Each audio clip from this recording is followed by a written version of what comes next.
हळदीचं लोणचं तयार झालेलं आहे. नाही, हे मी आता एवढं सगळं संपवू नाही शकणार आहे.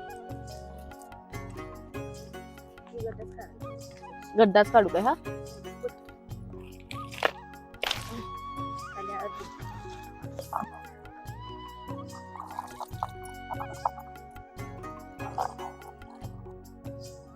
आता हे काय आहे, ही हळद आहे आणि याचंच लोणचं जे आहे ना, आज आपण बघणार आहोत कसं करायचं. तर आजचा 6वा दिवस आहे आपला जुनं ते सोनं असतं या चॅलेंजचा. आणि मी सांगलीमध्ये राहते आणि हळदीचं लोणचं नाही केलं हे असं होऊच नाही शकत ना. आणि तेच आपण पारंपरिक पद्धतीने कसं करायचं आज बघणार आहोत. तर चला करूयात. आता हळदीच्या लोणच्यासाठी अर्थात आपल्याला हळद लागणार आहे, त्यानंतर मीठ, लिंबू, जिरं आणि मोहरी, आणि त्यासोबतच थोडंसं तेल देखील लागणार आहे आपल्याला. आणि या एवढ्याच साहित्यामध्ये आपलं लोणचं जे आहे ना ते तयार होणार आहे आणि अप्रतिम लागतं आणि तेवढंच ते हेल्दी देखील असतं. पहिल्यांदा ही हळद जी आहे त्याची साल आपल्याला काढून घ्यावी लागेल.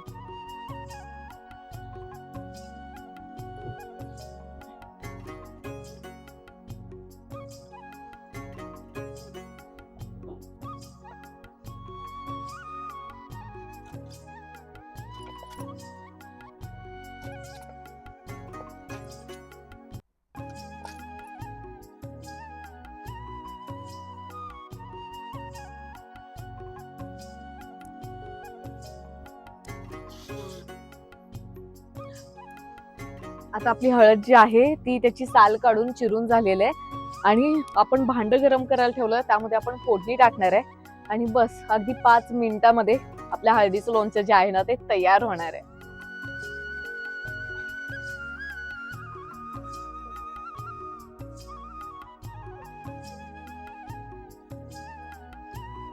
अगदी थोडंसंच तेल घातलंय मी, कारण हळद जी आहे ती अगदी थोडीशी आहे आणि त्या हळदीला एवढं तेल पुरं होईल. आता तुम्ही जेवढी हळद घ्याल त्याच्यानुसार अंदाजे तेल घेऊ शकता. आता हे लोणचं जे आपण यामध्ये करूया,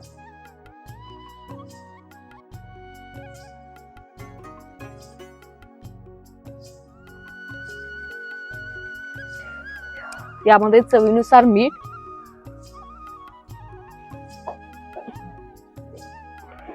लिंबू घातल्यामुळे ते छान चटपटीत देखील होतं आणि जास्त वेळ टिकतं देखील. लिंबूच्या ऐवजी जर व्हिनेगर असेल तर व्हिनेगर देखील घालू शकता, आणखीन जास्त चटपटीत होतं. तेल जे आहे ना आपलं अगदी चांगलं गरम झालंय, त्याला आपण खाली घेऊन फोडणी टाकूया कारण खूप जास्तच गरम झालंय. थोडीशी मोहरी आणि जिरं, आणि अगदी हे गरम गरम त्यामध्ये घालायचं नाहीये, तेल थोडंसं थंड होऊन द्यायचंय. तोपर्यंत आपण थोडंसं थांबूयात. थंड झालं की मग आपल्या या लोणच्यामध्ये ते घालूयात. किती छान पाणी सुटलं ह्याला बघू शकताय तुम्ही, जे आपण मीठ लावून ठेवलं होतं त्यामुळे. आणि जेवढं मीठ व्यवस्थित आपण घालू ना तेवढं जास्त वेळ लोणचं टिकतं आणि खायला देखील ते चांगलं लागतं. हे फोडणी थोडीशी गार झाली आपली, ती आपण यामध्ये वतून घेऊयात. आता हे फोडणीचा तर वास येतोच आहे, पण छान मातीच्या भांड्याचा देखील वास येतोय, त्यामुळे आणखीन थोडीशी चव लागणार आहे हे लोणचं. आणि आपण हे लगेच खाऊ पण शकतो आणि मुरायला देखील एक 3 ते 4 दिवस उन्हामध्ये काचेच्या बरणीमध्ये घालून पण ठेवू शकतो. छान हे लोणचं तयार झालेलं आहे. आपण आता बघूया ते कसं लागतंय, कारण आता असंच आपण हे खाऊ शकतो.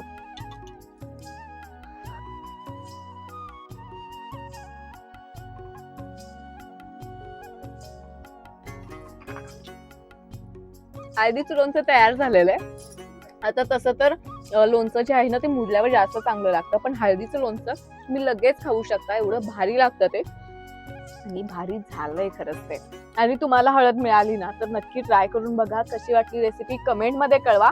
आणि हा, तुमच्याकडे अशा काही जुन्या सोन्यासारख्या रेसिपीज असतील तर त्या देखील कमेंट मध्ये नक्की कळवा. आणि अशा आणखीन खूप साऱ्या गोष्टी मी तुमच्यापर्यंत घेऊन येत राहीनच, त्यासाठी थोडीशी वाट बघा. नाही, हे मी आता एवढं सगळं संपवू नाही शकणार आहे. काचेच्या बरणीत घालून मस्त ठेवते, उद्या परवा दिवशीपर्यंत छान मुरेल, आणखीन छान लागेल. तोपर्यंत बाय.